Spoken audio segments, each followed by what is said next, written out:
Hadi hivi sasa kupitia mtandao wa YouTube, moja kati ya nyimbo kali kabisa ambayo inaitwa kwa jina la Beautiful kutoka Harmonize rasmi imeweza kufutwa.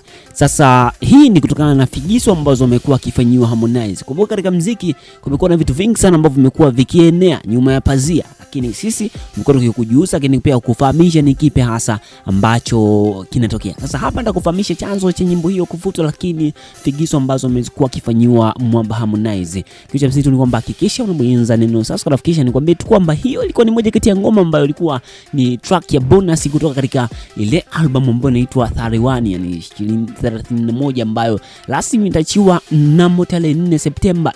Zimebaki siku chache tu. Sasa kuna vitu vingi sana ambavyo vimekuwa vikiendelea, lakini kama nilivyokujuza nitakufahamisha chanzo cha video hiyo kufutwa. Yani sasa hivi ukiingia katika mtandao wa YouTube ukasearch Beautiful, ile nyimbo rasmi imefutwa, haipo kabisa, na tulikuwa tushaitazama namna jinsi inavyoanza, kwa ni moja kati ya ngoma kali sana ambao video yake pia ilikuwa ipo vizuri.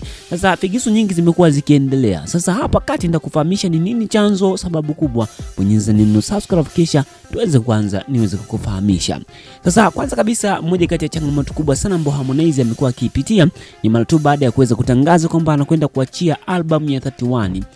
Sasa baada ya kutangaza hivyo, kuna figisu alifanyiwa pale, mwisho wa siku akaona sasa kutokana na hii figisu ambayo ninafanywa, bora niweze kuachia niweze kuachia bonus track ili kusudi tu kuweza kuhakikisha ile album yake, matarajio yake yanakuwa kama ni miongoni mwa watu mashuhuda kwamba katika mitandao ya kijamii, moja kati ya nyimbo ambayo nipendwa sana kwa sasa imekuwa ni moja kati ya nyimbo hii ya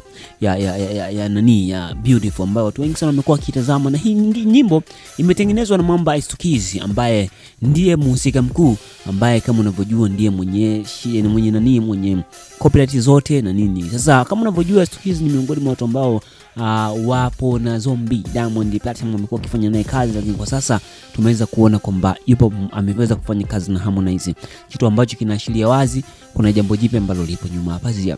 Sasa kwanza kabisa, figisu ambazo zilizoanza baada ya kuweza kutangaza ile 31 na sababu iliyopelekea aweze kuleta hii kitu. Sasa kwanza kabisa, moja kati ya sababu kubwa ilikuwa ni upande mzima wa Diamond Platinum, ambapo baada ya kuona imeachiwa hii nyimbo ya Beautiful, ghafla akaona ni vyema aweze kuingilia kati kuweza kumpokea Trey Songz kuweza kufika Bongo, na baada ya kuona hii sio sasa akaweza kushuti nyimbo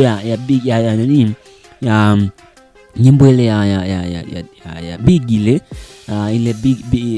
Big, moja kati ya ngoma ambayo itaachiwa hivi karibuni, basi imepangwa itaachiwa tarehe 4. Kwa hiyo ni moja kati ya figisu ambazo kifupi zinakuwa kama vile sio kabisa kwa Mwamba Harmonize. Kwa hiyo hii inakuja kumletea shida kwa yeye kwa upande wake binafsi, kwamba atakapoachia hiyo album yake, je, ni kipi kitachoendelea? Sasa ukiachana hayo, kumekuwa na mlundiko wa matukio hapa kati kwa upande mzima wa birthday za Naya Bilnasi, ndio hivyo tena, lakini ngoma nyingi zimekuwa zikiachiwa hapa kwa upande mzima wa mama mzima. Huyu ni huyu jamaa huyu anafahamika kwa jina la Rayvanny, aliachia ngoma ya Tachi.